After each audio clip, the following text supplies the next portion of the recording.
ટ્રમ્પે હવે એક મોટી જાહેરાત કરી. તેમણે ઘોષણા કરી કે અમેરિકાએ ઈરાનના ખાર્ગ ટાપુ પર અત્યાર સુધીનો સૌથી મોટો બોમ્બમારો કર્યો છે.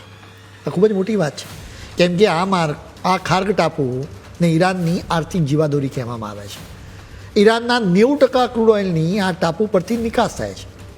આ ટાપુ નષ્ટ થવાથી ઈરાનની આર્થિક કમર તૂટી ગઈ છે. આ એ જ જગ્યા છે જ્યાં સેના ઉતારવાની ટ્રમ્પને સ્વાભાવિક રીતે ઈચ્છા થાય, કારણ કે આખું ઈરાન તો પહાડોથી ભરેલું છે. વળી એ ઈરાન કરતાં 4 ગણું મોટું પણ છે.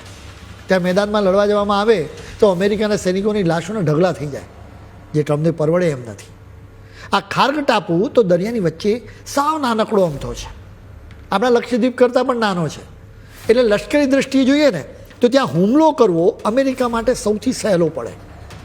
આ ટાપુ પર ઈરાને ઘણું બધું છુપાવ્યું છે. અહીં સામાન્ય લોકોને જવાની છૂટ નથી, એટલે જ લોકો એને પ્રતિબંધિત ટાપુ પણ કહે છે. અહીં ઈરાનના ખતરનાક કમાન્ડો સુરક્ષા કરે છે. ફક્ત 20 ચોરસ કિલોમીટરના નાનકડા ટાપુ પર આખા ઈરાનની કમાણીનો આધાર છે.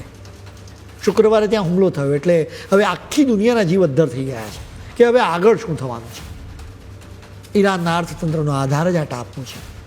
આ ટાપુનો ઇતિહાસ પણ ખૂબ રસપ્રદ છે. ઈરાનમાં વર્ષ 1979માં જ્યારે ઇસ્લામિક ક્રાંતિ થઈને ત્યારે ઈરાને આ ટાપુ અમેરિકા પાસેથી આંચકી લીધો હતો. દર વર્ષે અબજો બેરલ ક્રૂડ ઓઇલ અહીંથી ચીન જેવા દેશોના જહાજોમાં ભરાય છે.